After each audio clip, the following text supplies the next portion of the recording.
दोस्तों, मैं Bhupesh जवांगन career academy में आप सभी का हार्दिक स्वागत करता हूं।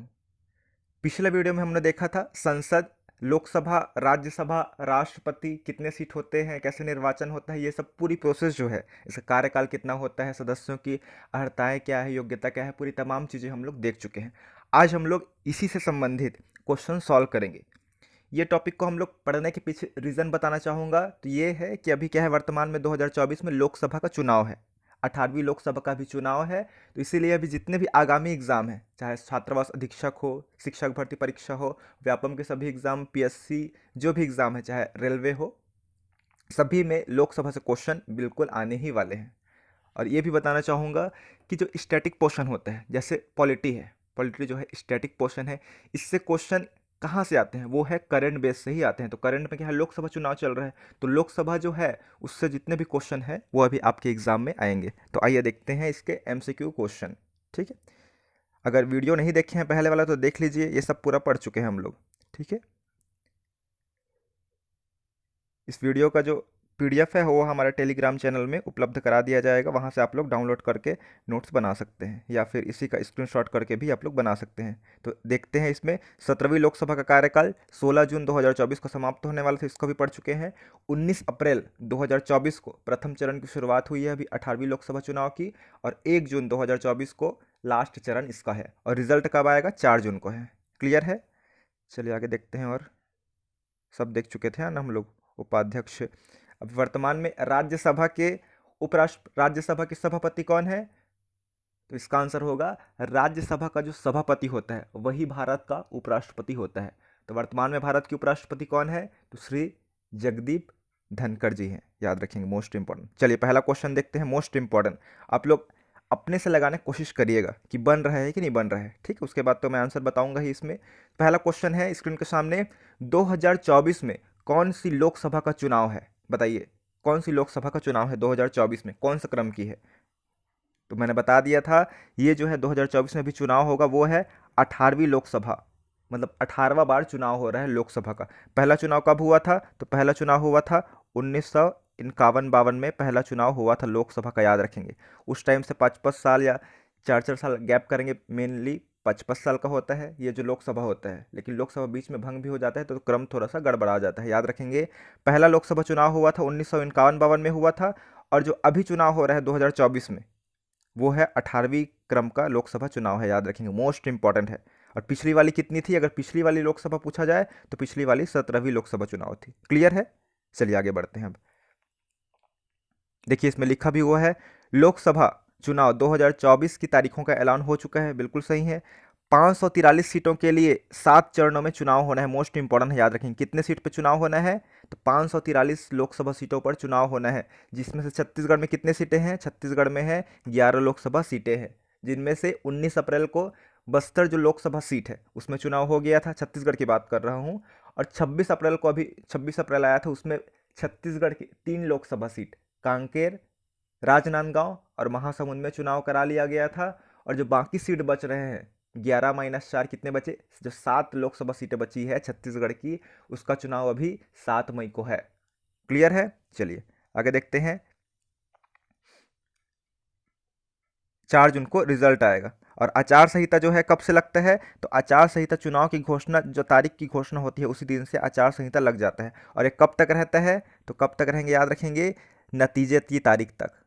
जब तक इसका रिजल्ट नहीं आ जाता चुनाव का, तब तक क्या है, आचार संहिता, कोड ऑफ कंडक्ट, इसको इंग्लिश में बोला जाता है, आचार संहिता को कोड ऑफ कंडक्ट लगा रहता है, याद रखेंगे। घोषणा की तारीख से लग जाता है, चुनाव की घोषणा जिस तारीख से होती है उस दिन से लग जाती है इसकी। चुनाव आचार संहिता जो है कब तक लगी रहती है, तो चुनाव के नतीजे जब तक नहीं आ जाते, मतलब 4 जून तक ये जो है आचार संहिता लगी रहेगी। और ये टाइम पीरियड कितना दिन होगा, 80 दिन का होगा। क्लियर है, चलिए आगे देखते हैं। मोस्ट इंपॉर्टेंट जितने भी फैक्ट है इसमें ना, नोट करते चलेंगे। सेकंड क्वेश्चन है आपकी स्क्रीन के सामने, लोकसभा चुनाव लड़ने के लिए न्यूनतम आयु की आवश्यकता क्या है, बताइए। पढ़ चुके हैं पिछले वाली वीडियो में, क्या हो सकता है बताइए, 28 वर्ष, 30 वर्ष, 35 वर्ष कि 25 वर्ष। तो इसका आंसर है 25 वर्ष। लोकसभा जो है सदस्य बनने के लिए न्यूनतम आयु है वो है 25 वर्ष है। ठीक है, और राष्ट्रपति उपराष्ट्रपति बनने के लिए तो वो है 35 वर्ष है। बता देना चाहूँगा, यहाँ पे आप लोग नोट करेंगे, ये राष्ट्रपति या उपराष्ट्रपति बनने के लिए आयु है 35 वर्ष, और 30 वर्ष जो है राज्यसभा सदस्य बनने की आयु है 30 वर्ष, और 28 वर्ष किसी में नहीं है। क्लियर है? चलिए आगे देखते हैं। थर्ड नंबर क्वेश्चन है, वर्ष 1952 में भारत के पहले लोकसभा चुनाव में कितने राष्ट्रीय दलों ने चुनाव में भाग लिया था? ये पूछ रहा है कि सन 1951-52 में प्रथम लोकसभा का चुनाव हुआ था, उसमें कितने राष्ट्रीय दलों ने चुनाव में भाग लिया था? तो इसका सही आंसर होगा, उस टाइम 14 जो है राष्ट्रीय दल थे, नेशनल पार्टीज थे, जिन्होंने लड़ा था चुनाव, अलग अलग प्रत्याशियों को उतारा था। क्लियर है? चलिए आगे देखते हैं अब। फोर्थ नंबर क्वेश्चन है, भारत के पहले लोकसभा चुनाव जो 1951-52 में हुआ था, बार बार ये डेट आ रहा है, याद रखेंगे, गलत नहीं करना है। भारत का पहला चुनाव हुआ है 1951-52 में ही हुआ है, और अभी जो 2024 में चुनाव हो रहा है वो कौन से क्रम का है? तो वो क्रम आपको याद होना चाहिए, 18वां क्रम का होने वाला है, मतलब 18 क्रम का भी चल रहा है। क्लियर है? चलिए ठीक। तो क्वेश्चन है, भारत के पहले लोकसभा चुनाव 1952 में कितनी ऐच्छिक सीटें थी और कांग्रेस ने इसमें कितने सीट हासिल किया था? इसका आंसर क्या है? ये क्वेश्चन उतना ज़्यादा इंपॉर्टेंट नहीं है, अभी सिर्फ इतना याद रखना है, भारत के पहले लोकसभा चुनाव 1951-52 में हुआ था। इसको आंसर नहीं बताऊंगा मैं, फोकट कंफ्यूज होंगे, क्वेश्चन नहीं आते हैं। नेक्स्ट क्वेश्चन है, लोकसभा का चुनाव पहली बार किस वर्ष में हुए थे? तो लोकसभा का चुनाव मैंने बार बार बताया है, कब हुआ है? 1951-52 में हुआ है लोकसभा चुनाव, 1951-52 में। क्लियर है? चलिए आगे देखते हैं। वही पूछा लोकसभा का चुनाव, हाँ ठीक। उसके बाद है, भारत में लोकसभा का चुनाव कितने वर्षों के बाद होता है बताइए? पढ़ चुके हैं इसको भी, तो 5 वर्ष के बाद क्या है, 5 वर्ष में लोकसभा चुनाव होता है, प्रत्येक 5 वर्ष में। आगे देखते हैं, सर्वप्रथम लोकसभा का गठन कब किया गया था? बताइए, कब किया गया है लोकसभा का गठन सर्वप्रथम? मोस्ट इंपॉर्टेंट है, जल्दी बताइए, कब किया गया था? तो इसका गठन किया गया था सन 1952 में किया गया था, याद रखेंगे। 17 अप्रैल 1952 में लोकसभा का गठन किया गया था, याद रखेंगे। और पहले इसका सत्र था, लोकसभा का सत्र कब बुलाया गया था? तो 13 मई 1952 को, जिसमें लोकसभा का नाम किया गया। क्लियर है? तो 1952 है इसका आंसर। उसके बाद देखते हैं, देखिए लिखा हुआ है, भारत के पहले आम चुनाव के बाद 17 अप्रैल 1952 को पहली लोकसभा का गठन किया गया था। ठीक है, नोट करते चलेंगे ना, बहुत ज़्यादा इंपॉर्टेंट है। आप सिर्फ देखेंगे तो भूल जाएंगे, अभी बस याद रह सकता है, लेकिन स्थायी रूप से आपको याद करने के लिए, और ये बहुत ही ज़्यादा हमेशा आपको काम आने वाला है लोकसभा जो है, हर किसी एग्ज़ाम में, चाहे आपके भाई बहन हो, चाहे आपके बच्चे हैं, सभी को आप लोग इसके माध्यम से, नोट्स के माध्यम से उनको पढ़ा सकते हैं। ठीक है ना, क्योंकि आपके बच्चे मान लो अभी छोटे भी होंगे तो भी क्या है, आगे जाके कॉम्पिटिटिव एग्जाम में ये सब क्वेश्चन का सामना करना ही पड़ेगा। अगर आपके पास पहले से उपलब्ध होगा नोट्स, तो आप क्या है उनकी हेल्प कर सकते हैं। तो नोट्स बिल्कुल बनाना है, नोट करते चलना है, जितना भी क्वेश्चन है, भले उसको धीरे धीरे वीडियो को देखें, लेकिन नोट करिए। उसके बाद है, लोकसभा का अध्यक्ष किसके द्वारा चुना जाता है? मोस्ट इंपॉर्टेंट है, किसके द्वारा चुना जाता है जी बताइए, लोकसभा का अध्यक्ष। देखिए, लोकसभा सदस्य का चुनाव कौन करता है? जो लोकसभा के सदस्य होते हैं, मतलब सांसद लोग का चुनाव कौन करते हैं? जनता हम लोग करते हैं, हम लोग अभी किए हैं ना, चुनाव किए हैं, तो वो क्या है, सदस्य लोग का चुनाव किए हैं। लेकिन अध्यक्ष कौन होता है? तो जो हम लोग सदस्य का चुनाव किए हैं, उन्हीं लोग क्या है, अपने में से क्या है, एक अध्यक्ष का चुनाव करते हैं, एक अध्यक्ष का चुनाव करते हैं, और अपने में से ही उपाध्यक्ष का भी चुनाव करते हैं, जिसको हम लोग स्पीकर बोलते हैं। अध्यक्ष को क्या बोलते हैं? अध्यक्ष को बोला जाता है स्पीकर। ठीक है, तो लोकसभा का अध्यक्ष किसके द्वारा चुना जाता है? तो मोस्ट इंपॉर्टेंट है, पहला इसमें देखिए, कंफ्यूज नहीं होना है, पहला ऑप्शन है इसमें राष्ट्रपति है, दूसरा है प्रधानमंत्री, थर्ड ऑप्शन है संसद के दोनों सदन। संसद के कितने सदन होते हैं बताइए? 2 सदन होते हैं, लोकसभा और राज्यसभा। चौथा है लोकसभा के सदस्य। राष्ट्रपति आएगा क्या? नहीं आएगा। प्रधानमंत्री आएगा? ये भी नहीं आएगा। आंसर क्या होगा? लोकसभा के सदस्य जो है, उन्हीं लोगों के द्वारा अध्यक्ष चुना जाता है, मोस्ट इंपॉर्टेंट है। ठीक है, तो आंसर यही होगा, संसद के दोनों सदन के सदस्य का नहीं लगाएंगे, याद रखेंगे। ठीक है, उसके बाद है, लोकसभा का अध्यक्ष अपना त्याग पत्र, अपना रेजिंग लेटर, जो रेजिग्नेशन लेटर होता है, उसको किसको प्रस्तुत करता है बताइए? लोकसभा का अध्यक्ष जो है, तो ये जो है किसको प्रस्तुत करते हैं? ये जो है अपना जो लोकसभा के जो उपाध्यक्ष होते हैं, उनको जो है अपना त्याग पत्र देते हैं, याद रखेंगे, मोस्ट इंपॉर्टेंट है। ना कि प्रधानमंत्री को देते हैं, ना ही राष्ट्रपति को देंगे, और ना ही उपराष्ट्रपति को देंगे। ये किनको देंगे अपना त्याग पत्र बताइए? रेजिग्नेशन लेटर जो है वो देंगे लोकसभा के उपाध्यक्ष को। उसके बाद है, 10वां क्वेश्चन, इनमें से कौन लोकसभा को भंग करने की शक्ति रखता है? तो ये जो है राष्ट्रपति की शक्ति होती है, याद रखेंगे। राष्ट्रपति जो है लोकसभा को भंग कर सकता है, मोस्ट इंपॉर्टेंट है, याद रखेंगे, मोस्ट इंपॉर्टेंट। प्रधानमंत्री उनको सूचना देता है राष्ट्रपति को कि लोकसभा में, लोकसभा का कार्यकाल या जो भी है इसका ठीक से नहीं चल रहा है, आप इसे भंग कर दीजिए करके। जब बहुमत खो दिया गया है या कुछ और कारण है तो इसलिए क्या है, राष्ट्रपति इसको भंग कर देते हैं। ठीक है, याद रखेंगे। ये स्वविवेकी शक्ति नहीं है राष्ट्रपति की, हम लोग पढ़ेंगे। स्वविवेकी मतलब वो खुद से कर देते हैं, ऐसा नहीं है। प्रधानमंत्री बोलते हैं तभी वो करेंगे, राष्ट्रपति जो है। ठीक है, तो आंसर इसका क्या होगा, राष्ट्रपति ही होगा। उसके बाद है, भारत में कितने लोकसभा निर्वाचन क्षेत्र हैं? बताइए। भारत में जो है, पहला ऑप्शन है 553, 523, 543 और 533। तो आंसर कौन सा होगा जी, बताइए। वर्तमान में कितने हैं? 543 है, मोस्ट इंपॉर्टेंट है, इसको कभी नहीं भूलना है, याद रखना है। ठीक है ना, ऐसा क्वेश्चन को कम ज़्यादा हो सकता है लेकिन याद रखना है।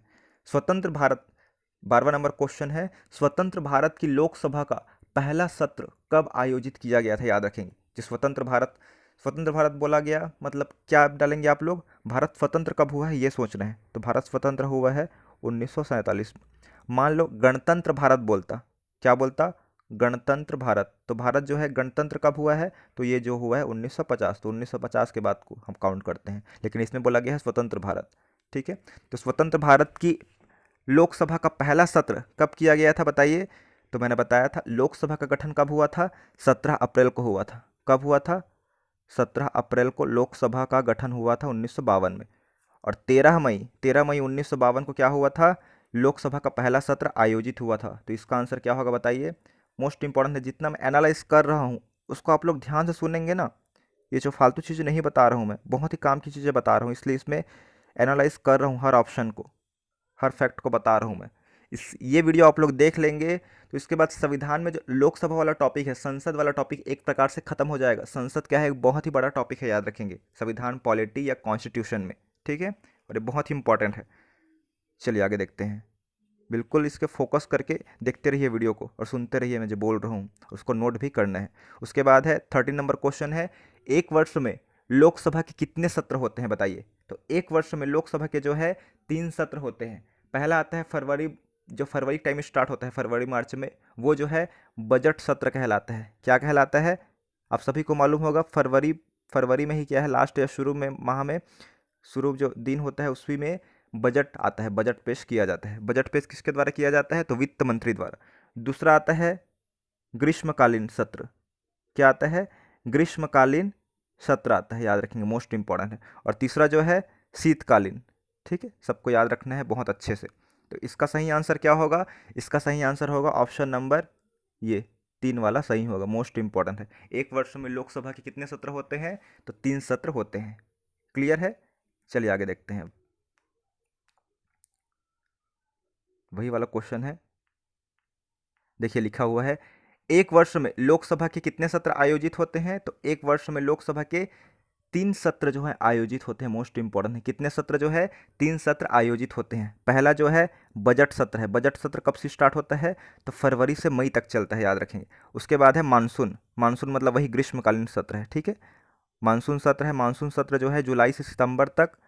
और ये जो है शीतकालीन सत्र जो है नवंबर से दिसंबर तक। शीतकालीन मतलब ठंडी का दिन, याद रखेंगे, नवंबर से दिसंबर तक। और मानसून सत्र या ग्रीष्मकालीन सत्र है जो है जुलाई से सितंबर तक। क्लियर है, तीनों सत्र को नोट करना है, बहुत ही ज़्यादा इंपॉर्टेंट है। इसका कब से कब तक इसका कार्यकाल होता है उसको भी नोट करना है। जैसे बजट सत्र है फरवरी से मई तक चलेगा, फरवरी से मई तक मतलब पहला महीना से 5वां महीना तक। और ये कितना महीना हुआ, 7वां महीना से 9वां महीना तक। और ये जो है 11वां महीना से 12वां। ठीक है, चलिए आगे देखते हैं। लोकसभा की अधिकतम संख्या क्या है, बताइए। लोकसभा की अधिकतम संख्या इसमें डिस्कस करना चाहूँगा। मैंने बताया था पहले के सिस्टम में जो 2 सदस्य जो है वो एंग्लो इंडियन सदस्य के रूप में नियुक्त होते थे, मनोनीत होते थे। किनके द्वारा, राष्ट्रपति द्वारा लोकसभा में। लेकिन वो जो सिस्टम है एंग्लो इंडियन सदस्य को मनोनीत करने वाला, 104 संविधान संशोधन हुआ था। कब हुआ था, 2019 में हुआ था, जिसके तहत एंग्लो इंडियन को मनोनीत करने वाला सिस्टम जो है हटा दिया गया है। तो अब लोकसभा में अधिकतम सदस्य कितने हो सकते हैं बताइए। पहले जब 2 सदस्य नियुक्त करते थे तब कितने होते थे बताइए, तो 552 हो सकते थे, अधिकतम बोल रहे हैं, अधिकतम 552 हो सकते थे। लेकिन 2 वाला सिस्टम हटा दिया गया है, तो कितना होगा अब, तो 550 सदस्य अधिकतम हो सकते हैं। मोस्ट इंपॉर्टेंट है, याद रखेंगे। ठीक है, चलिए आगे देखते हैं। वीडियो अच्छा लग रहा है तो बिल्कुल इसको शेयर कीजिए, लाइक कीजिए। ठीक, उसके बाद है 15वां नंबर क्वेश्चन, भारत के वर्तमान मुख्य चुनाव आयुक्त कौन है।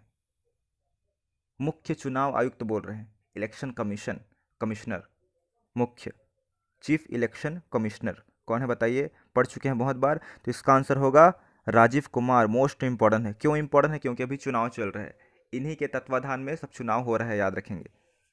ठीक है, चुनाव जो आचार संहिता लागू कौन कराता है, तो चुनाव आयोग ही कराता है भारत का। इनके अध्यक्ष कौन है, राजीव कुमार।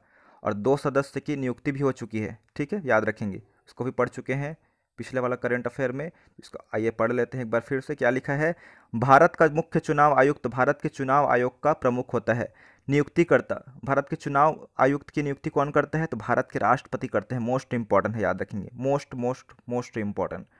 भारत के जो चुनाव आयुक्त हैं इनकी नियुक्ति कौन करता है, तो भारत के राष्ट्रपति करते हैं।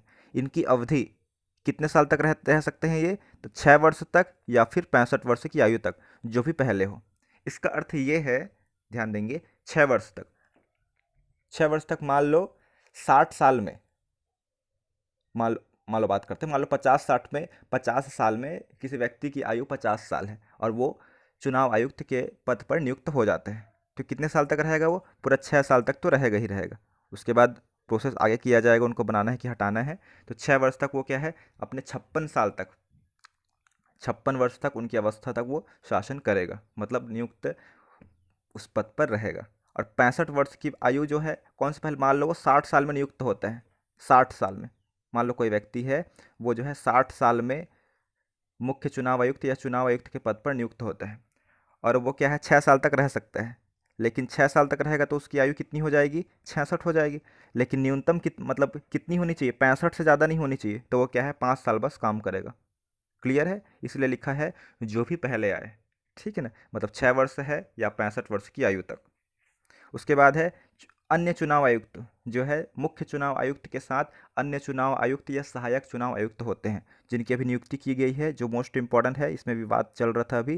पहला है ज्ञानेश कुमार और दूसरा है सुखबीर सिंह संधू, मोस्ट इंपॉर्टेंट है। दूसरा क्या है, सुखबीर सिंह संधू, मोस्ट इंपॉर्टेंट है। भारत के पहले मुख्य चुनाव आयुक्त कौन है, तो याद रखेंगे, भारत के पहले बोल रहे हैं, याद रखेंगे। वर्तमान में कौन है, राजीव कुमार है, याद रखेंगे, कंफ्यूज नहीं होना है। वर्तमान में जो है राजीव कुमार है, अभी जस्ट पढ़े थे, राजीव कुमार है। पहले कौन थे, सुकुमार सेन। और ये जो है ज्ञानेश कुमार और सुखबीर सिंह संधू, ये कौन है, मुख्य चुनाव आयुक्त के साथ जो सहायता करते हैं, उसी प्रकार ये क्या है, चुनाव आयुक्त है। ठीक है, चुनाव आयुक्त है, और मुख्य चुनाव आयुक्त राजीव कुमार है, याद रखेंगे। मुख्य चुनाव आयुक्त और जो नॉर्मल चुनाव आयुक्त है वो अलग अलग है। उसके बाद है, जैसे मुख्य न्यायाधीश बोलते हैं और न्यायाधीश बोलते हैं। मुख्य न्यायाधीश मतलब जो सबसे बड़ा होता है, और न्यायाधीश मतलब बहुत सारे हो सकते हैं। उसके बाद है स्वतंत्र भारत की पहली लोकसभा के प्रथम उपाध्यक्ष कौन थे, उपाध्यक्ष पूछ रहा है, याद रखेंगे, उपाध्यक्ष। तो इसका आंसर होगा अनंत शयनम अयंकर, मोस्ट इंपॉर्टेंट है। क्या है, अनंत शयनम अयंकर। ये जो है प्रथम लोकसभा का चुनाव कब हुआ था, 1900 मान लो 51-52 ही है। ठीक है, ये तो श्योर है, मैं 52 लिखने वाला था इसलिए मान लो बोला था। कि लोकसभा का प्रथम उप अध्यक्ष बोलता, याद रखते हैं कि स्वतंत्र भारत की पहली लोकसभा के प्रथम अध्यक्ष, अध्यक्ष बोलता, तो फिर कौन है बताइए, आप सभी को मालूम होगा, मैं वीडियो बना चुका हूँ, जी.वी. मावलंकर होंगे। जी.वी. क्या है, मावलंकर, नोट करते चलिए ना, क्योंकि आगे क्वेश्चन आएगा तो बन जाएगा आपसे। जी.वी. मावलंकर है प्रथम लोकसभा के अध्यक्ष। और इसमें क्वेश्चन में क्या था, पढ़िए एक बार, तो स्वतंत्र भारत की पहली लोकसभा के प्रथम उपाध्यक्ष, उपाध्यक्ष पूछा है, तो उपाध्यक्ष कौन थे, तो अनंत शयनम अयंकर थे, याद रखेंगे, मोस्ट इंपॉर्टेंट है। ठीक, और अभी जो पिछली लोकसभा थी, 17वीं लोकसभा थी, उसके जो अध्यक्ष कौन थे, तो अध्यक्ष थे बताइए, ओम बिड़ला, ओम बिड़ला थे। इनका निर्वाचन क्षेत्र राजस्थान में, राजस्थान से। कुछ इलाका कोटा हो सकता है शायद, इसको चेक कर लेंगे। ओम बिरला थे, याद रखेंगे, अध्यक्ष पिछले वाले में, पिछले वाली लोकसभा में। उसके बाद है लोकसभा की, मोस्ट इंपॉर्टेंट है, लोकसभा की प्रथम महिला अध्यक्ष, याद रखेंगे। लोकसभा की प्रथम महिला अध्यक्ष कौन थी? प्रथम महिला, तो याद रखेंगे। फर्स्ट ऑप्शन है इसमें मीरा कुमार, सेकंड ऑप्शन है सरोजनी नायडू, थर्ड ऑप्शन है प्रतिभा देवी सिंह पाटिल, और फोर्थ ऑप्शन है आरोही श्रीवास्तव। तो बताइए आंसर क्या हो सकता है? ये किनका फोटो है बताइए? तो ये जो फोटो है वो है मीरा कुमार का है, मीरा कुमार की है, ठीक है। क्या है? मीरा कुमार। नाम से लग सकता है लड़का है करके, लेकिन कुमार आया इसलिए, लेकिन मीरा को याद रखना है। मीरा नाम क्या है जी? मीरा तो लड़की का ही नाम है ना, महिला का भी नाम है, महिला का ही नाम है, याद रखेंगे मीरा, ठीक है। तो मीरा कुमार जो है लोकसभा की प्रथम महिला अध्यक्ष थी। उसके बाद देखते हैं हम लोग 18वां क्वेश्चन, लोकसभा में केंद्र शासित प्रदेशों के लिए अधिकतम कितनी सीटें हो सकती है? बताइए, लोकसभा में केंद्र शासित प्रदेशों के लिए अधिकतम कितने सीटें हो सकती है? मोस्ट इंपॉर्टेंट है, इसका आंसर आप लोग कमेंट के माध्यम से बताएंगे। देखिए अधिकतम याद रखेंगे, अधिकतम इसमें सीटें हैं वो क्या है? 20 हो सकती है अधिकतम, अधिकतम 20 हो सकती है, लेकिन वर्तमान में कितने हैं? 13 है, ठीक है। आगे देखते हैं, लोकसभा का पीठासीन अधिकारी कौन होता है? बताइए, पीठासीन सबसे मेन अधिकारी कौन होता है? तो लोकसभा का पीठासीन अधिकारी होता है option number A, Lok Sabha speaker या अध्यक्ष ही होते हैं। मोस्ट इंपॉर्टेंट है, लोकसभा अध्यक्ष या स्पीकर, स्पीकर या अध्यक्ष एक ही नाम है, ठीक है ना। प्रधानमंत्री नहीं होता है, ना ही राष्ट्रपति होता है। आप लोग देखे होंगे जैसे कि लोकसभा में मीटिंग चलते रहते हैं, तो जो मोदी जी हैं वो जो मेन चेयर होता है, सामने जो चेयर होता है उसमें बैठे रहते हैं, कि सामने वाला जो चेयर बहुत लोग बैठ रहे हैं तो उसमें बैठे रहते हैं? तो आप सभी को याद होगा कि मोदी जी क्या है, इधर सब लोग बैठे रहते हैं, उधर उधर साइड सामने बैठे रहते हैं, लेकिन मेन टेबल होता है जिसमें सिंगल बैठे रहते हैं, वो क्या है? वो लोकसभा अध्यक्ष ही बैठे रहते हैं उसमें, ओम बिरला जी, ठीक है। क्लियर हो रहा है? आप देखे ही होंगे। जैसे कि विधानसभा में बात करते हैं तो विधानसभा का भी सदन का नेता कौन होता है? मुख्यमंत्री होता है, लेकिन मुख्यमंत्री जो है विधानसभा में मेन सीट पे बैठते हैं क्या? जो सिंगल सीट रहते हैं उसमें नहीं बैठते हैं। जैसे आपने देखा होगा भूपेश बघेल जी को देखे होंगे, वो भी क्या है, जो सदस्य होते हैं, जो विधायक होते हैं, उधर ही साइड बैठे बैठे रहते हैं, सबसे सामने साइड सीट में, ठीक है ना। तो इसलिए पीठासीन अधिकारी कौन होता है इसमें? लोकसभा स्पीकर या अध्यक्ष। अगर विधानसभा का बोला जाए, विधानसभा का पीठासीन अधिकारी कौन होता है, तो कौन सा होगा? विधानसभा अध्यक्ष। क्लियर हो रहा है कि नहीं हो रहा है? चलिए आगे देखते हैं, नोट करते चलेंगे ना। डायरेक्ट क्वेश्चन को लिखेंगे इसमें वन लाइनर के रूप में और आंसर लिखेंगे, ऑप्शन को नहीं लिखना है। उसके बाद है 20 नंबर क्वेश्चन, जब अध्यक्ष और उपाध्यक्ष दोनों के पद रिक्त हो तो लोकसभा की अध्यक्षता कौन करेगा? देखिए बोल रहा है जब अध्यक्ष भी नहीं रहेगा, जब मान लो लोकसभा का अध्यक्ष है वो भी किसी कारणवश बाहर गए हैं या अस्वस्थ हैं, ठीक है, वो अस्वस्थ हैं, वो उपस्थित नहीं हो पा रहे हैं, और उसके बाद उपाध्यक्ष जो होते हैं, अब सभी को मालूम होना चाहिए कि अध्यक्ष मान लो अनुपस्थित है, अब्सेंट है, तो उसकी जगह कौन काम करता है? उपाध्यक्ष रहता है, वो काम करते हैं। जैसे कि स्कूल में होता था, स्कूल में जो प्रिंसिपल रहते थे, हमारे प्रिंसिपल नहीं आए हैं, तो उसके बाद जो हम लोग कुछ काम रहता है तो कौन काम करता है? वो तो वाइस प्रिंसिपल काम करते हैं। साइन क्या है? वाइस प्रिंसिपल का चल जाएगा। लेकिन वाइस प्रिंसिपल भी नहीं है, मतलब अध्यक्ष और उपाध्यक्ष भी नहीं है, तो जो है लोकसभा की अध्यक्षता कौन करेगा? मीटिंग हो रहा है तो इसका आंसर क्या होगा बताइए? फर्स्ट ऑप्शन है राष्ट्रपति लिखा है, सेकेंड ऑप्शन लिखा है राष्ट्रपति द्वारा मनोनीत लोकसभा सदस्य, और थर्ड ऑप्शन लिखा है उपराष्ट्रपति, और फोर्थ ऑप्शन लिखा है लोकसभा अध्यक्ष। तो इसका आंसर क्या होना चाहिए? आइए इसमें डिस्कशन करते हैं, मोस्ट इंपॉर्टेंट है। सबसे पहले बात करना चाहूँगा उपराष्ट्रपति। उपराष्ट्रपति कौन होता है बताइए? तो उपराष्ट्रपति होता है, उपराष्ट्रपति को ही राज्यसभा का सभापति बोलते हैं। तो राज्यसभा के सभापति का कोई रोल नहीं है इसमें, याद रखेंगे। लोकसभा में, ये लोकसभा की बात हो रही है, मतलब थर्ड ऑप्शन तो काट दो पहले से ही। राष्ट्रपति भी, पहला ऑप्शन राष्ट्रपति, राष्ट्रपति भी अध्यक्षता नहीं करता है, और लोकसभा अध्यक्ष बोल रहे हैं फोर्थ वाला ऑप्शन, ये तो अनुपस्थित ही है बोल रहे हैं ना। देखिए जब अध्यक्ष और उपाध्यक्ष दोनों के पद रिक्त हो या अनुपस्थित हो, जो भी हो, या खाली पद हो, तो ये जो है ही नहीं, तो फिर उपस्थित ही नहीं है, तो ये तो नहीं हो सकता। एक ही ऑप्शन बच रहा है हमारा, कौन सा बच रहा है जी बताइए? राष्ट्रपति द्वारा मनोनीत लोकसभा सदस्य, कि राष्ट्रपति जो है, जो लोकसभा के जितने भी सदस्य हैं उन्हीं में से एक व्यक्ति को चुनेंगे कि आप क्या है अध्यक्षता करो इस मीटिंग का करके। क्लियर है? राष्ट्रपति द्वारा मनोनीत किया जाता है, मतलब राष्ट्रपति द्वारा एक व्यक्ति को सेलेक्ट किया जाता है कि आप अस्थायी रूप से, जब तक अभी अध्यक्ष उपाध्यक्ष नहीं है तब तक आप इसको संभालिए करके। क्लियर है? चलिए आगे देखते हैं। मोस्ट इंपॉर्टेंट क्वेश्चन था ये, बहुत बार पीएससी एग्जाम में या सीजी व्यापम में आ चुका है। उसके बाद है भारतीय संसद का कौन सा सदन जनता द्वारा प्रत्यक्ष रूप से निर्वाचित सदन है, बताइए। राज्यसभा को हम लोग चुनते हैं, क्या राज्यसभा सदस्यों का चुनाव नहीं चुनते हैं। तो राज्यसभा सदस्य का चुनाव कैसे होता है, जो हम लोग विधायक का चुनाव किए हैं, विधायक का चुनाव हम लोग प्रत्यक्ष करते हैं। तो विधायक लोग ही क्या है, राज्यसभा के सदस्य को चुनते हैं। तो ये एक प्रकार से क्या है, जनता डायरेक्ट चुन रही है कि इनको नहीं चुन रही है, क्योंकि जनता सिर्फ विधायक को चुनती है। लेकिन राज्यसभा सदस्य को कौन चुन रहा है, जनता चुन रही है क्या, नहीं चुन रहे हैं। जो विधायक लोग हैं उन लोग इसका सदस्य का निर्वाचन कर रहे हैं। तो ये क्या है, अप्रत्यक्ष चुनाव है। प्रत्यक्ष है क्या, नहीं है, तो राज्यसभा तो गलत। विधान परिषद का भी क्या है, गलत है, ये भी नहीं हो सकता, ये भी वैसे ही चुनाव होता है विधायक के द्वारा, ठीक है ना। और है उसके बाद लोकसभा बच बचता है। अभी जो लोकसभा का चुनाव चल रहा है 2024 में, इसका चुनाव आप लोग प्रत्यक्ष किए हैं, आप लोग को सभी को मालूम होगा। अभी वोट देने गए थे ना जी, 19 तारीख को था, 26 तारीख को था, वोट देने गए हैं। मतलब जनता जो डायरेक्ट चुनती है वो चुनाव क्या कहलाता है, प्रत्यक्ष चुनाव कहलाता है। तो लोकसभा का चुनाव प्रत्यक्ष चुनाव है। और विधानसभा का भी चुनाव है, विधायक लोग को आप डायरेक्ट चुनते हैं, तो विधानसभा चुनाव भी प्रत्यक्ष चुनाव है, याद रखेंगे। लोकसभा और विधानसभा जो चुनाव है वो प्रत्यक्ष चुनाव है।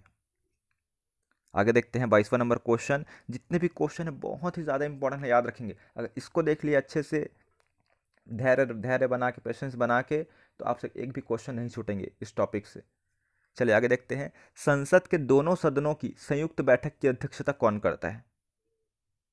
संसद की दोनों सदनों की संयुक्त बैठक, ये जो है विधेयक से संबंधित है। ये विधेयक से संबंधित मतलब कोई मतलब बिल लाया गया है, बिल, कानून, विधेयक सब एक ही है। कोई नया नियम बनाना चाह रहे हैं मान लो, तो इसमें जो है दोनों सदन कैसे पास होता है। कोई भी कानून बना रहे हैं तो देखिए, याद रखेंगे, कोई भी कानून लाना चाह रहे हैं देश में, चाहे वो महिला सशक्तिकरण के बारे में हो, चाहे किसी राज्य को केंद्र शासित बनाने से संबंधित हो, या जो भी कानून हो, ठीक है ना।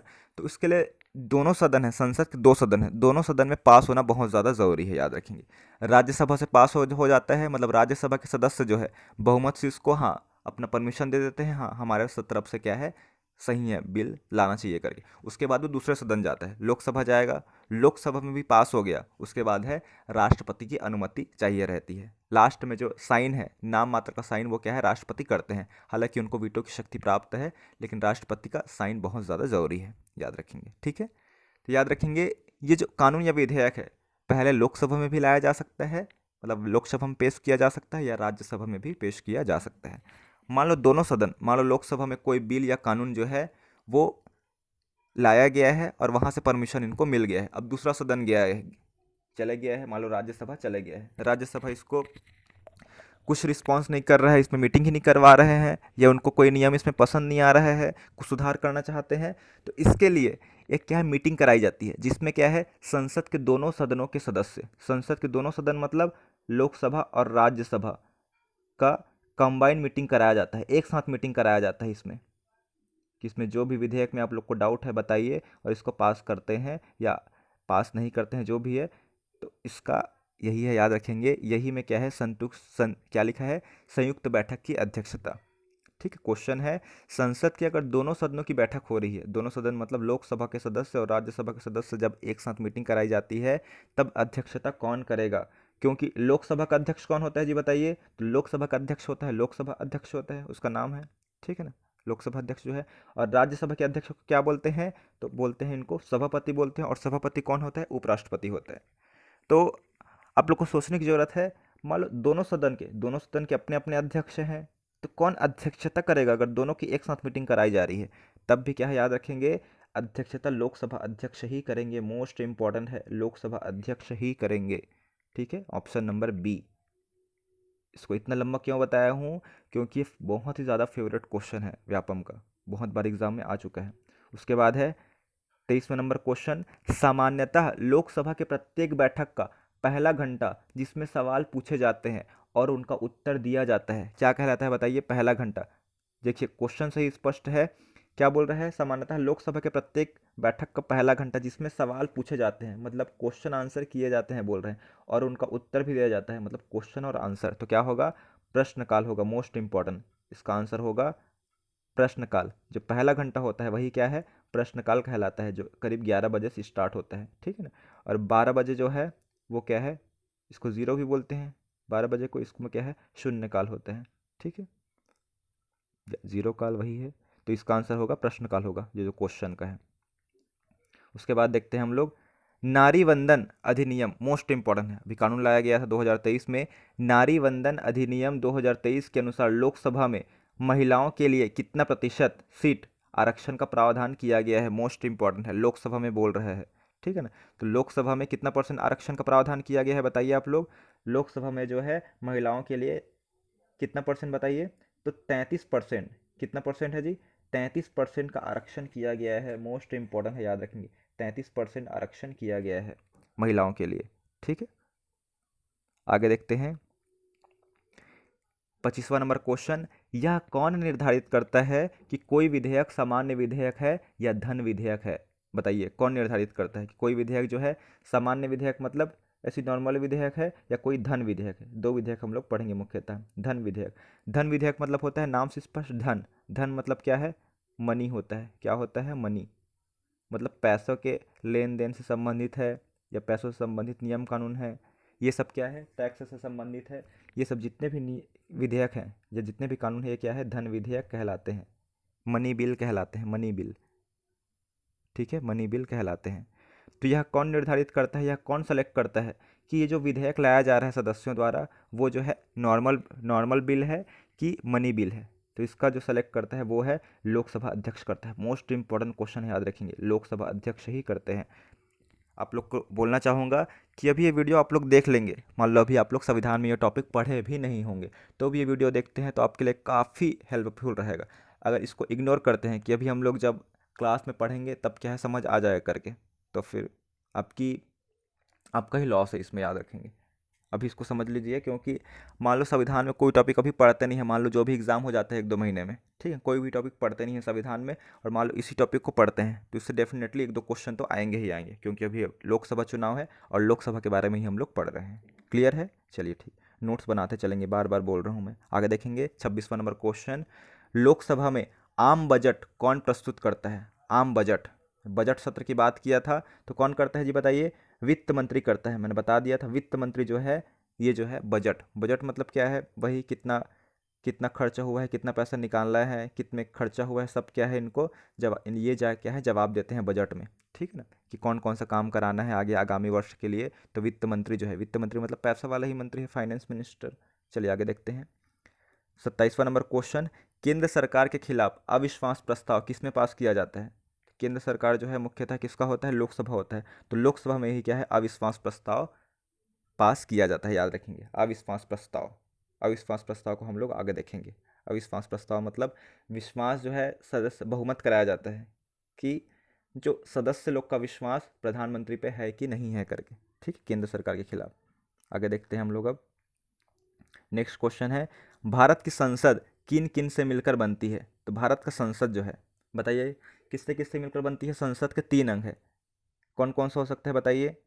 देखिए फर्स्ट ऑप्शन है राष्ट्रपति और लोकसभा, सेकेंड ऑप्शन है लोकसभा और राज्यसभा, थर्ड ऑप्शन है राष्ट्रपति लोकसभा और राज्यसभा, और फोर्थ ऑप्शन है प्रधानमंत्री लोकसभा और राज्यसभा। लिखा है, हम लोग क्या पढ़े हैं शुरू में, कल भी पढ़े हैं, मतलब पिछली वीडियो में भी पढ़े हैं, आज भी पढ़े हैं, ये जो है राष्ट्रपति लोकसभा और राज्यसभा, ये जो है क्या है, संसद के 3 अंग है। संसद जो है इन तीनों चीज़ों से मिलकर बनती है, जिसमें से राज्यसभा का उल्लेख किस में है बताइए, कौन सा अनुच्छेद में, राज्यसभा का है 80 में है, लोकसभा का 81 में है, और राष्ट्रपति का उल्लेख 52 में है, और संसद का कितना पढ़े हैं 79 पढ़े हैं। क्लियर है, चलिए आगे देखते हैं अब 29वां नंबर क्वेश्चन, लोकसभा के जनक के रूप में किसे जाना जाता है बताइए। लोकसभा का जनक, लोकसभा का जनक मैं बताना चाहूँगा हिंट करके, लोकसभा का जनक कौन है, जो लोकसभा के प्रथम अध्यक्ष रहे हैं। लोकसभा के प्रथम अध्यक्ष कौन रहे हैं जी बताइए, तो लोकसभा के प्रथम अध्यक्ष रहे हैं GV मावलंकर। GV मावलंकर ये क्या है,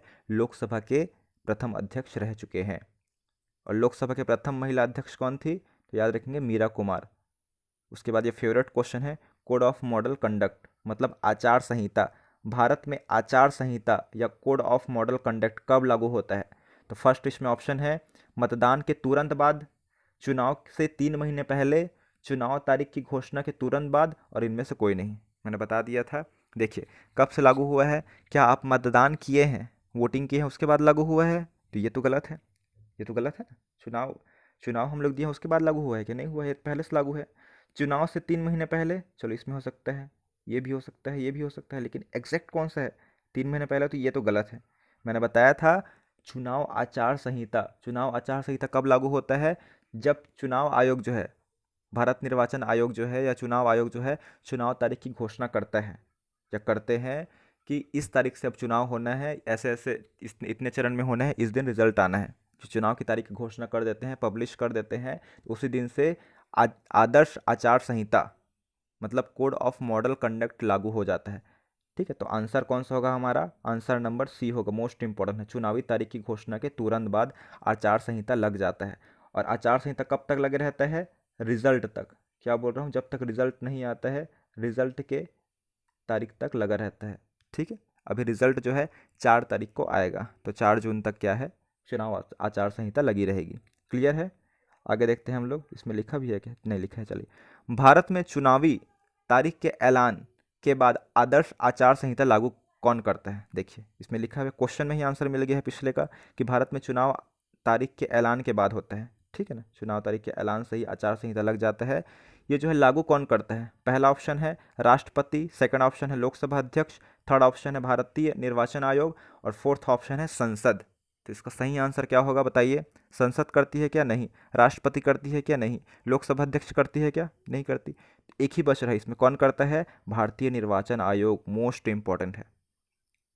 उसके बाद देखते हैं हम लोग 32 नंबर क्वेश्चन, आदर्श आचार संहिता कब तक लागू रहती है बताइए? शुरुआत कब होती है? जब चुनाव की तारीख क्या है, घोषणा की जाती है, तब से।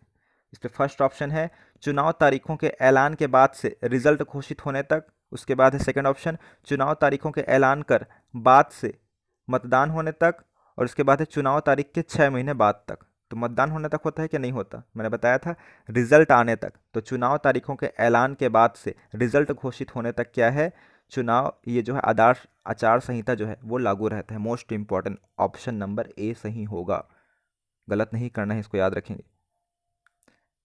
33वां नंबर क्वेश्चन है, भारत में वर्तमान में राष्ट्रपति लोकसभा में कितने एंग्लो इंडियन को मनोनीत कर सकता है? तो वर्तमान में ऐसा सिस्टम नहीं है, याद रखेंगे, वर्तमान में पूछ रहे हैं। ठीक है ना, तो वर्तमान में क्या है? ये सिस्टम, मतलब ये सिस्टम को हटा दिया गया है। पहले कितने सदस्य को नियुक्त करते थे? 2 सदस्य की नियुक्ति करते थे राष्ट्रपति जो है, एंग्लो इंडियन मतलब ऐसा अंग्रेजी था जिसके वंशज जो पूर्वज थे, उसके पिता जो है अंग्रेज रहते थे और उनकी माता जो है यही मतलब भारतीय थे। मैंने बता दिया था, एक बार फिर से बताना चाह रहा हूँ। एंग्लो मतलब क्या होता है? अंग्रेज। और इंडियन मतलब क्या? भारतीय। अंग्रेजी भारतीय मतलब अंग्रेज जो है यहाँ आए थे भारत में, भारत की महिला के साथ विवाह किए थे, उनके जो बच्चे हुए थे वही क्या है? एंग्लो इंडियन कहलाते हैं। उनके बच्चे जो हैं या उनके बच्चे और हुए हैं, वो सब पौत्र एंग्लो इंडियन का जो परिवार वो कहलाता है। लेकिन वो सिस्टम जो है अब ख़त्म हो गया है। तो इसका आंसर क्या होगा? एक भी नहीं, अब एक भी सदस्य को नियुक्त नहीं किया जाता है, मतलब मनोनीत नहीं किया जाता है इसमें एंग्लो इंडियन के रूप में लोकसभा में। उसके बाद देखते हैं हम लोग 34वां नंबर क्वेश्चन, भारतीय संविधान के किस अनुच्छेद में लोकसभा के गठन का प्रावधान किया गया है बताइए? भारतीय संविधान के किस अनुच्छेद में लोकसभा के गठन, तो लोकसभा का गठन किस में पढ़े हैं जी? हम लोग डायरेक्ट पढ़े हैं, देखिए 79 में संसद, 80 में राज्यसभा और 81 में लोकसभा पढ़े हैं ना। इसमें संसद पढ़े हैं हम लोग, संसद शॉर्टकट में लिख रहा हूँ ना, बार बार नहीं लिख रहा हूँ मैं। इसमें राज्यसभा पढ़े हैं और इसमें क्या है 81 में लोकसभा पढ़े हैं। तो इसका आंसर क्या होगा? अनुच्छेद 81। क्लियर है? चलिए आगे देखते हैं अब 35वां नंबर क्वेश्चन देखते हैं 35। मूल संविधान में लोकसभा के सदस्यों की संख्या कितनी निर्धारित की गई है? मूल संविधान में, तो मूल संविधान में कितनी है बताइए? मूल संविधान में 500 थी, याद रखेंगे। मूल संविधान में 500 थी, जिसको बढ़ाकर 552 किया गया था। उसके बाद जब एंग्लो इंडियन को समाप्त किया गया तो 2 सीट कम हो गया, तो 550 हुआ था अधिकतम। लेकिन मूल संविधान में पूछ रहे हैं ना, जब पहला संविधान का निर्माण हुआ है शुरू में, तब 500 सदस्य जो है हो सकते थे अधिकतम।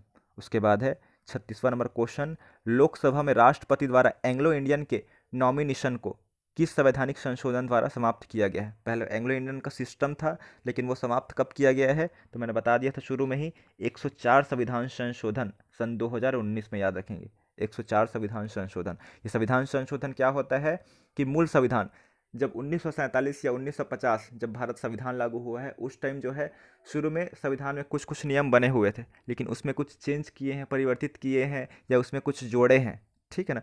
तो जैसे कि मान लो एक बुक है मेरे पास, ठीक है, मान लो कोई भी पब्लिकेशन का बुक लिया हूँ, उसमें एक पहली बार करेक्शन करता हूँ मैं, तो वो क्या है, पहला बार करेक्शन कहलाएगा, करेक्शन को ही संशोधन बोलते हैं। फिर उसमें कुछ दूसरी बार कुछ सुधार करता हूँ तो दूसरी बार कहलाएगा। मान लो उसमें चीज़ गलती है, उसको सुधार करता हूँ तीसरी बार तो तीसरी कहलाएगा। ऐसे ऐसे करके 104 104 क्या है 104 बार जब संविधान का जो बुक है हमारा उसमें हम लोग संशोधन किए हैं, करेक्शन किए हैं, तो वही क्या है संविधान संशोधन कहलाता है। तो 104 बार में जब संविधान को हम लोग संशोधित किए हैं उसके दस्तावेज को, तो उसी में क्या है एंग्लो इंडियन को जो नॉमिनेशन करते थे, नॉमिनेट करते थे राष्ट्रपति द्वारा, वो वाला सिस्टम समाप्त कर दिया गया है। ये कब किया गया है, 2019 में हुआ था, ठीक है ना। 104 बार 104वां बार जो है संशोधन किया गया है, करेक्शन, ये कब किया गया है, 2019 में। मोस्ट इंपॉर्टेंट है, याद रखेंगे। कभी ऑप्शन में 104 संविधान संशोधन 2020, 104 संविधान संशोधन 2021, ऐसा सब ऑप्शन रहता है, इसलिए मैं इसको बार बार बता रहा हूँ। उसके बाद है 37 नंबर क्वेश्चन, क्षेत्रफल की दृष्टि से देश का सबसे छोटा लोकसभा निर्वाचन क्षेत्र कौन सा है, बताइए। क्षेत्रफल की दृष्टि से देश का सबसे छोटा, तो इसका आंसर होगा, याद रखेंगे, चांदनी चौक। मोस्ट इंपॉर्टेंट है चांदनी चौक। चांदनी चौक कहाँ है, आप लोग कमेंट के माध्यम से मुझे बताएंगे, ठीक है। आगे देखते हैं 38 नंबर क्वेश्चन, लोकसभा में किसी भी कार्य को करने के लिए, क्या बोल रहा है, लोकसभा में किसी भी कार्य को करने के लिए गणपूर्ति सदस्यों की न्यूनतम आवश्यक कितनी है, बताइए। इसका अर्थ ये है, क्वेश्चन को फिर से पढ़ेंगे आप लोग तब समझेंगे। लोकसभा में किसी भी कार्य को करने के लिए गणपूर्ति मतलब होता है न्यूनतम सदस्य, कितने न्यूनतम सदस्य की जरूरत होती है। इसका आंसर ये है कि मान लो हम लोग मोहल्ले में ही मीटिंग कराते हैं, ठीक है। मान लो मोहल्ले में 100 लोग हैं, ठीक है, 100 लोग हैं, तो कितने, मान लो हम लोग किसी बात करनी है, मान लो हमारे मोहल्ले में सीसी रोड का निर्माण कराना है और पार्षद के पास हम लोग को जाना है, तो हम लोग मीटिंग करा रहे हैं कैसे करते हैं। या फिर हमारे घर के सामने कुछ क्या है, मान लो शिवलिंग की स्थापना करते हैं, तो उसके लिए मीटिंग करा रहे हैं कि आप लोग क्या है इसमें सहयोग करिए स्थापना करने में। तो मान लो 100 सदस्य को बुलाए हैं हम लोग, इनविटेशन दिए हैं, उनमें से कितने सदस्य आएंगे उसके बाद ही इसमें चर्चा होगी इस बात पे। तो वही इसमें लोकसभा में है, मान लो लोकसभा का मीटिंग करा रहे हैं, तो लोकसभा में कितने सदस्य की उपस्थिति जरूरी है, तब क्या है मीटिंग क्या है उसमें चर्चा होगी, नहीं तो वो क्या है पोस्टपोन कर दिया जाएगा। बहुत ही कम सदस्य रहेंगे तो मीटिंग पे चर्चा करने से कोई मतलब नहीं है, क्योंकि बाकी लोग आए ही नहीं रहेंगे। इसी प्रकार ये है, समझ गए आप लोग, आशा करता हूँ कि समझ गए होंगे। तो लोकसभा में किसी भी कार्य को करने के लिए गणपूर्ति के लिए, गणपूर्ति मतलब वही है न्यूनतम सदस्य के लिए, ठीक है, सदस्य की न्यूनतम आवश्यक संख्या कितनी होती है, तो याद रखेंगे सदन के, फर्स्ट ऑप्शन है सदन के सदस्यों की कुल संख्या का 5वां भाग, सेकंड ऑप्शन है सदन की सदस्यों की कुल संख्या का 10वां भाग, और सदन की सदस्यों की कुल संख्या का 1/3 भाग, और सदन के सदस्यों की कुल संख्या का 1/4 भाग, ठीक है। तो याद रखेंगे, तो मान लो 100 इसमें सदस्य हैं, कितने सदस्य हैं जी बताइए, हमारे मोहल्ले में 100 सदस्य हैं, तो एक एक 10वां भाग कौन सा होगा, मतलब 10वां भाग कौन सा होगा बताइए। तो 10वां भाग मतलब 10वां भाग बोलेंगे मतलब 10 से भाग देना है, तो जो है मान लो 10 सदस्य उपस्थित हो जाते हैं हमारे मोहल्ले की मीटिंग में, तो हम उस जो टॉपिक में चर्चा करना चाहते हैं वो कर सकते हैं। और 10 सदस्य से कम आते हैं, जब 100 संख्या है टोटल उसकी बात कर रहे हैं, 10 सदस्य से कम आते हैं तो हम लोग मीटिंग को कैंसिल कर देंगे कि आगे करेंगे करके, ठीक है। उसी प्रकार लोकसभा ये सब सभी में मीटिंग में होता है, विधानसभा में ही वो कौन सा भाग होता है, याद रखेंगे 10वां भाग होता है, मोस्ट इंपॉर्टेंट है। तो सदन के सदस्यों की कुल संख्या का 10वां भाग, ठीक है। मान लो लोकसभा में 500 सदस्य है, तो इसकी गणपूर्ति कितनी होगी, 10वां भाग बोल रहे हैं मतलब 10 से भाग देंगे। तो मान लो लोकसभा की मीटिंग हो रही है उसमें 50 सदस्य भी उपस्थित है, तो फिर क्या है मीटिंग कैंसिल नहीं होगी, मीटिंग में जो भी चर्चा करनी है जिस बात पे भी वो चर्चा होगी। बिल्कुल क्लियर हो रहा है, आशा करता हूँ क्लियर हो गया हो। 10वां भाग याद रखना है, ठीक है। उसके बाद है 39 क्वेश्चन, लोकसभा का कार्यकाल 5 वर्ष से अधिक किस अवस्था में बढ़ाया जा सकता है। आप सभी को मालूम है लोकसभा का कार्यकाल कितने वर्ष के लिए होता है, 5 साल के लिए होता है। ये किस अवस्था में बढ़ाया जा सकता है बताइए, कौन सा ऐसा कंडीशन हो सकता है जिसमें क्या है बढ़ाया जा सकता है। फर्स्ट ऑप्शन है इसमें जब राष्ट्रपति अपने विवेक से ऐसा निर्णय ले, सेकंड ऑप्शन है जब युद्ध चल रहा हो, और पहला ऑप्शन है जब राष्ट्रीय आपात लागू हो। तो याद रखेंगे इसमें पहला ऑप्शन होगा राष्ट्रीय आपात, इमरजेंसी लागू हो, याद रखेंगे, तभी क्या है इमरजेंसी लागू है, उस टाइम चुनाव कराया जा सकता है क्या? नहीं कराया जा सकता। तो इसलिए क्या है, लोकसभा का कार्यकाल बढ़ा दिया जाता है, मतलब 5 साल का रहेगा। मान लो अभी उदाहरण के तहत समझते हैं, अभी जो 17वीं लोकसभा थी 2019 से 2024 तक, ठीक है, 2024 में भी चुनाव हो रहा है, 2024 तक। मान लो 2024 में कुछ इमरजेंसी लग जाता, राष्ट्रीय आपात लग जाता, ठीक है ना, इमरजेंसी लग जाता, हमारा देश को जो है खतरा रहता, शांति व्यवस्था नहीं रहता, अलग अलग देशों से आक्रमण होते रहता, तो उस टाइम चुनाव कराना पॉसिबल था क्या? नहीं रहता। तो उस कंडीशन में जो हमारा लोकसभा जो है, मतलब लोकसभा का मतलब जो प्रधानमंत्री, मंत्रिपरिषद जो भी है, वो क्या है, अपने पद पर रहते ही है, ठीक है ना। तो वही क्या है, 1 साल के लिए बढ़ा दिया जाता, क्योंकि युद्ध के समय या फिर आपातकाल जो लगा है, उस टाइम चुनाव कराया जा सकता है क्या? नहीं कराया जा सकता। जब शांति माहौल रहेगी तभी चुनाव करा पाएंगे। तो इसलिए क्या है, जब राष्ट्रीय आपात लागू हो तब क्या है, 5 वर्ष से बढ़ाया जा सकता है 1 साल के लिए, ठीक है ना। आगे देखते हैं हम लोग, लोकसभा के किसी सदस्य की कितने दिनों तक लगातार अनुपस्थित होने पर समाप्त हो जा सकती है उसकी सदस्यता? क्या लिखा है, लोकसभा के किसी सदस्य की सदस्यता मतलब मेंबरशिप जो है कितने दिनों तक लगातार, लगातार बोल रहे हैं, लगातार अनुपस्थित होने पर समाप्त हो जाती है? तो याद रखेंगे 60 दिन तक कोई सदस्य जो है, मान लो लोकसभा का मीटिंग चल रहा है, उसमें 60 दिन तक लगातार कोई सदस्य अनुपस्थित रहता है, अब्सेंट रहता है, तो उसकी सदस्यता जो है या मेंबरशिप जो है नष्ट हो सकती है। याद रखेंगे, मोस्ट इंपॉर्टेंट है, 60 दिन, 60 दिन है, ठीक है। उसके बाद है 41वां नंबर क्वेश्चन, लोकसभा के 2 बैठकों के बीच कितने समय से ज़्यादा का अंतराल नहीं होना चाहिए? मीटिंग कराया जाता है अलग अलग जो है लोकसभा में सत्र में, तो 2 बैठकों के बीच कितने समय से ज़्यादा का अंतराल नहीं होना चाहिए? पहला ऑप्शन है 3 माह, सेकंड ऑप्शन है 6 माह, थर्ड ऑप्शन है 11 महीना और फोर्थ ऑप्शन है 1 महीना। कितना होना चाहिए बताइए? इसका सही आंसर होगा 6 माह से ज़्यादा समय नहीं होना चाहिए 2 बैठकों के बीच। याद रखेंगे, मतलब 6 माह के अंतर्गत बैठक हो ही जानी चाहिए, ठीक है। 6 माह से ज़्यादा समय तक गैप नहीं होना चाहिए बैठक में, मतलब मीटिंग की बात हो रही है। आगे देखते हैं हम लोग, आज मुझे मालूम है कि आप लोग बोर हो रहे होंगे, लेकिन ये बहुत ही इंपॉर्टेंट टॉपिक है। इसको अगर धैर्य रख के जो व्यक्ति या जो स्टूडेंट इसको धैर्य रख के समझ लेता है या नोट्स प्रॉपर थोड़ा बहुत रफ में भी लिख सकता है, लिख रहे होंगे, तो आपके लिए बहुत ही ज़्यादा इंपॉर्टेंट है, आपका एग्ज़ाम बिल्कुल निकलेगा। याद रखने की चीज़, ठीक है, क्योंकि ये सभी एग्ज़ाम के लिए बहुत ज़्यादा इंपॉर्टेंट है। और संसद से, संविधान से क्वेश्चन आते हैं। संविधान में आप पॉलिटी में जो भी पढ़ेंगे उसमें संसद सबसे बड़ा टॉपिक है और संसद मोस्ट इंपॉर्टेंट है, इसे बहुत सारा कवर कर रहे हैं हम लोग। उसके बाद है अस्थायी लोकसभा अध्यक्ष को कौन नियुक्त करता है? अस्थायी अध्यक्ष की मैंने बात किया था पिछले वीडियो में, प्रोटेम स्पीकर। जब अभी चुनाव होता है, मान लो अभी 2019 में चुनाव होता है, मतलब 2024 में भी चुनाव हो रहे हैं, तो जितने भी सांसद चुन के आएंगे उनको शपथ कौन दिलाएगा उनके जो पद की? तो कौन दिलाएगा? लोकसभा अध्यक्ष चुने जाएंगे क्या? वो तो नहीं चुने, वो तो अभी शुरू में नहीं चुने रहेंगे ना, अध्यक्ष उपाध्यक्ष पे नहीं चुने रहेंगे, क्योंकि जब पहली मीटिंग होगी तभी क्या है, वो अध्यक्ष और उपाध्यक्ष का चुनाव होगा। उससे पहले जो है उनको शपथ कौन दिलाएगा? तो उनको शपथ कौन दिलाता है? तो वो है प्रोटेम स्पीकर दिलाता है। तो इसमें जो है प्रोटेम स्पीकर या अस्थायी लोकसभा अध्यक्ष की नियुक्ति कौन करता है? तो याद रखेंगे, राष्ट्रपति, राष्ट्रपति द्वारा उनकी नियुक्ति की जाती है प्रोटेम स्पीकर की। प्रधानमंत्री करेगा क्या? सिंपल सा याद रखेंगे, प्रधानमंत्री नहीं कर सकता, क्योंकि अभी जो है, अभी चुनाव हो रहा है, तो अभी कोई प्रधानमंत्री है क्या? अभी कोई नहीं है, ठीक है ना। जब तक क्या है, चुनाव का रिजल्ट नहीं आता, तब तक उन लोग अपना क्या है, प्रधानमंत्री नहीं चुन लेते, सदन का नेता, तब तक प्रधानमंत्री भी नहीं रहता है। और लोकसभा के सदस्य जो अपने आप को ही मतलब शपथ दिलाएंगे क्या? नहीं दिलाएंगे, ये भी नहीं हो सकता। इसका सही आंसर होगा राष्ट्रपति, मोस्ट इंपॉर्टेंट है, राष्ट्रपति जो है प्रोटेम स्पीकर या अस्थायी लोकसभा अध्यक्ष की नियुक्ति करता है।